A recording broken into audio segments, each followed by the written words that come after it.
Story of the time I had the cops raid this guy's house to find my phone. So anyway, the cops go up to the guy's door. And like I said, it was an apartment building with 2 people living in it. And the guy said in Spanish to his wife, no, don't let them in, don't let them in. But then one of the cops ended up speaking Spanish. And he was like, all right, well, now that you just said that, we have to come in. So the cops go in, raid the entire house. I start playing the Find My iPhone sound. Like, you know when you lose your phone and you log in to Find My iPhone and then it starts going ding, ding. All of a sudden, we hear the sound. And all you see is just one of the guys standing there in the corner with his hand on his head being like, oh my God. So the cop comes out, ends up giving me my phone. So I said to the cop, what did they say? And the cop was like, it was the owner of a restaurant and he said that you left your phone in there. And he said he took it home with him so nobody would steal it. Questionable, but that's so embarrassing. I'm never going back to that restaurant. Story of the time I had the police raid somebody's house to find my phone. So the other day, me and my boyfriend were out pretty much the entire day. And you know, whenever I'm with my boyfriend, I don't pay attention to anything else except for him because like, oh my God, I just love him. No, but seriously, I really just was not paying attention and I didn't realize that I didn't have my phone on me for like 5 hours. So during that time, we went to a restaurant, we went to Walmart, we went to 7-Eleven, we just went to a bunch of places and we were just so in love that we were just not paying attention to anything.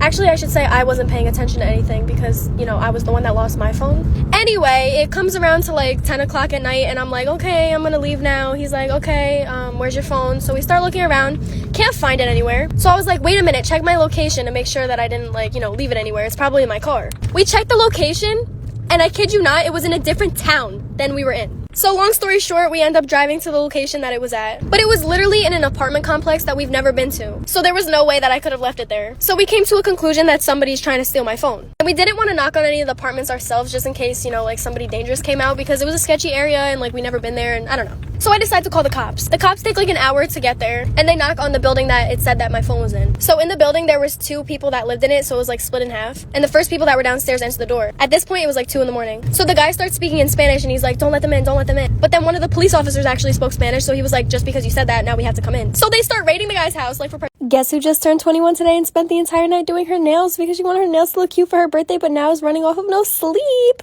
Me! Nah, but I literally stayed up all night doing my nails for no reason. Like, I should have done this last week, but I'm just lazy and I wait till last second and do everything. So, here we are. Started doing them at, 10 o'clock last night, and it's 2:30 in the afternoon right now because it's my birthday and I don't want to sleep on my birthday. But anyway, turning 21 reminded me of a very funny story. Actually, kind of like a life lesson, honestly. So this was like a few years ago. So the store that sells beverages, right, to people who are, you know, teenagers, was a place that I would go often. And I'm not proud of it and do not do this because you should only be partaking in these activities when you are the legal age. But anyway, I went in there, got some bevs, and brought it to my friend's house to have some fun, you know, just to chill, you know, laugh a little bit, be a little goofy together, you know. But, you know that we had too many bevs when my friend was like, let's sneak some boys in.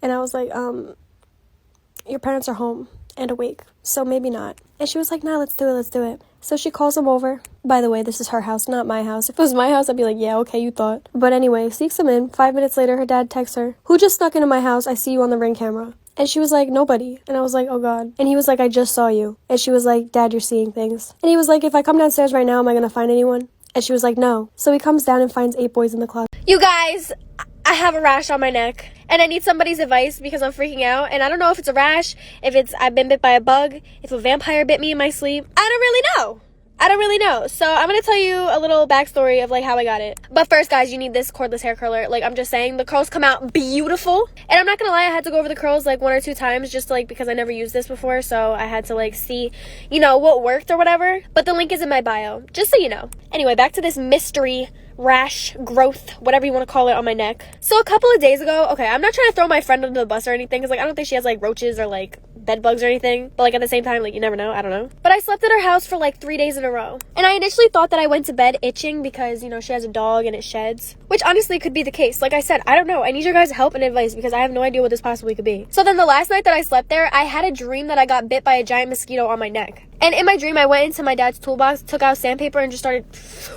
itching my neck. I don't know what that noise was.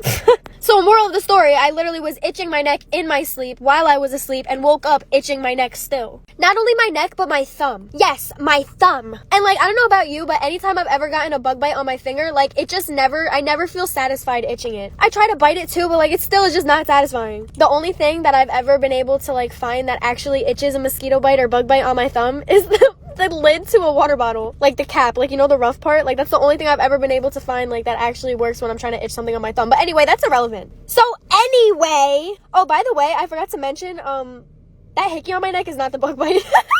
in this video, like, you can't see it because it already, like, kind of went away, but yeah. I probably should have, like, mentioned that because this whole time you probably thought that that was the bug bite, but it's not. But yeah, anyway, so I told my dad, and then he called the exterminators. The exterminators ended up saying that we had carpet beetles. And so they sprayed the entire house, and they told us that we would find, like, corpses of bugs. Never found any corpses at all. So I feel like they were just pretending that we had carpet beetles just to charge us to spray the whole house. But anyway, yeah. Link in bio for the curling iron.